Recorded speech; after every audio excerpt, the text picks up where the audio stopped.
What's up, y'all? It's JC. If you're new, welcome to the channel. If you're a subscriber, welcome back. So we have some NFL news. Wide receiver Diontae Johnson recently went on the Sports and Suits podcast and talked about his previous stops, his previous teams, and why it didn't work out. Let's take a listen. And so Carolina, and then I went to Baltimore. Baltimore. That was a tough situation for me. Like I love the players and stuff. Like I love the organization, but it just wasn't for me. Like just going in, like I checked out mentally. And that's yeah. I just like felt like it's a mental game. I wasn't getting used. So Carolina, and then I went to Baltimore. Baltimore. That was a tough situation for me. Like I love the players and stuff. Like I love the organization, but it just wasn't for me. Like just going in, like I checked out mentally. And that's yeah. I just felt like it's a mental game. I wasn't getting used, like, you know what I'm saying? And I wouldn't say like used as being selfish, like just feeling a part of the team. Yeah. I just checked out, and then told him that one game I told him I wasn't going in. Do you want to talk about that, guys? We can, That's a pretty wild story. It's kind of funny.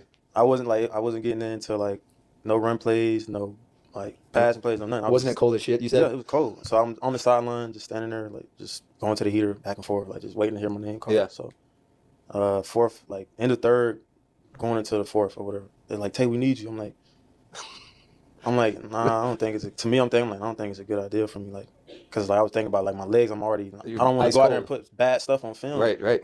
And it's not like I didn't want to go in the game, but you got to think like leading up to this point, I've been through so much, and like you said, man, you were kind of checked out. I checked out mentally. I was like, whatever happens, happens. Like I was just rolling with the punches at that time. So I told him I wasn't going in. I was like, I understand what you're saying, like, but I'm not going to go in. So I just sat on the bench, and then that's when they suspended me. And then I came after the suspension, they excused me from team activities. So then I was like, if I'm not going, because I already know if I went back, I was going to be in the doghouse even more. Right. So I was just asked to get released, and then I got picked up by Houston. Mm-hmm. And then I went to Houston. Things was going smooth. I thought I was going to be like the way they made it seem like I was going to be playing a lot. Like right. Just we want you to learn this. So I'm learning. I learned the playbook so fast, and then come game time, I'm getting like they putting the younger guys in, but I understand it's the guys they drafted, so I got to wait my turn. But it's like, dang, but y'all was telling me I'm going to get this dude. You know what I'm saying? So I checked out mentally. I just went. It was bad timing. Checked out mentally. Talked to the head coach right after the game. Like I wasn't trying to wait. Had a drug test. I'm like, bro, I'm trying to talk to the head coach. And after that, they said I was a distraction, and they released me. Yeah. So I've been home ever since, and I was just hoping that I got something. And Cleveland called, and I was thankful. That was the only team that called really the whole offseason. So there you have it. It's a lot to unpack. So here are my thoughts. Okay, let's try to go back, you know, to the beginning stages. Okay, so Diontae Johnson originally drafted by the Steelers. He's there for 5 years, and then he gets traded to the Panthers. Okay, so he starts off pretty decent with the Panthers. I thought he had a couple of good games with the Panthers. And then he gets traded, if I'm not mistaken, he gets traded to the Ravens because last year the Ravens, it was a lot of talk that they needed some help at the receiver position. So they went out and acquired Diontae Johnson. Now, the things that he's talking about, the game in which he didn't want to go out into the field. Okay, so he's saying it was a cold game. He's on the bench, right? He's on the sideline. He's waiting. He's not really getting he's not really getting into the game. He's not part of the game plan for the offense. So he's mentally checked out, right? He said it's a cold game, 41 degrees. He's trying to stay warm. He's walking back to the heater, whatever the case may be. He's trying to get warmed up, but when the coaches need him, he refuses to go in. He doesn't want to go in. So I don't get that one. I don't get that one. And then, after he's waived, he's released by the Ravens. He gets picked up by my Texans, right? Texans were dealing with a lot of injuries at the wide receiver position. Of course, Stephon Diggs went down. Tank Dell went down. Nico was banged up, but he got healthy towards the end of the season. And the team decided to sign Diontae Johnson. Initially, like he mentioned, he said that when the Texans brought him in, it made it seem like he was going to be, a vital part of the offense, a vital part of the passing game. And if you watch if you watch Texans games, I believe he got signed towards the end of the season, and maybe even like, one or two games left in the season, he got signed. And then, of course, he was there for the playoffs, that Chargers game. He really didn't, he wasn't as involved, right? So he said that his last game with the Tech, he was mentally checked out as well. So from his perspective, it seems like he was promised, or he was going into these situations with the Ravens and the Texans as if he was going to be, a featured guy. And it just didn't work out that way. My thing is, and this is within life, right?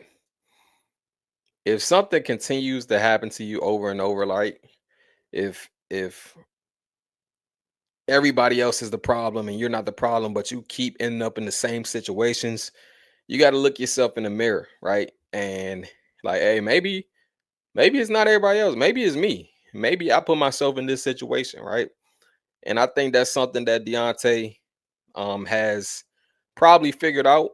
Um, I was watching the Coach JB and Big Smitty show, and it was a guy, they were talking about this same situation. It was a guy who commented, he was like, yeah, he knows, he said he's a part of his inner circle. The guy who commented on this, it was a comment that popped up on the screen. They were going back and forth. He's like, Diontae, he knows he needs to grow up. I'm part of his inner circle. So maybe that's, maybe it's some validity to that. Maybe Diontae knows that, what he's done, maybe how he's behaved or how he's acted out in certain situations, that, it's time to, you know, get better. But then I did see the tweet in response to, once social media got a hold of it, he was facing a lot of backlash, and then he tweeted out, "Move on." I think he did like the shrug emoji. So then that kind of is like, okay, is he just saying move on, like forget about it? What's been done has been done. I'm on to, I'm fixing myself, or is it like a move on, like who cares? I don't care. You shouldn't care. Like, let's go, right?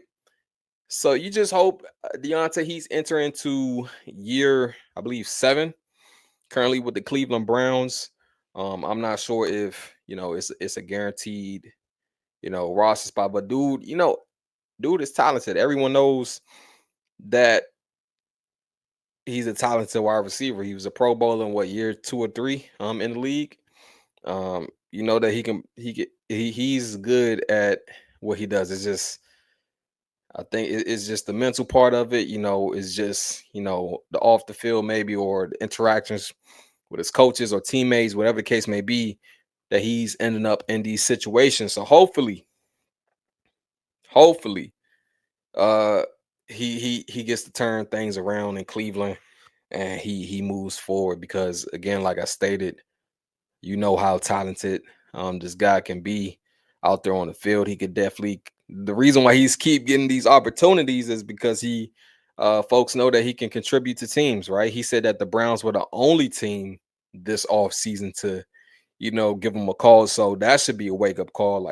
Like I'm not a hot commodity like I was, you know, last year or even 2 years ago, right? Because this will be what, team 3 or 4 in one calendar year for Diontae Johnson. So that should be a wake up call. Like I said, hopefully this is like a wake up call. Hopefully, he turns things around in Cleveland. And he avoids all of this, commotion or drama. But we'll just have to wait and see, man. Those are my thoughts in the comments. Let me know yours.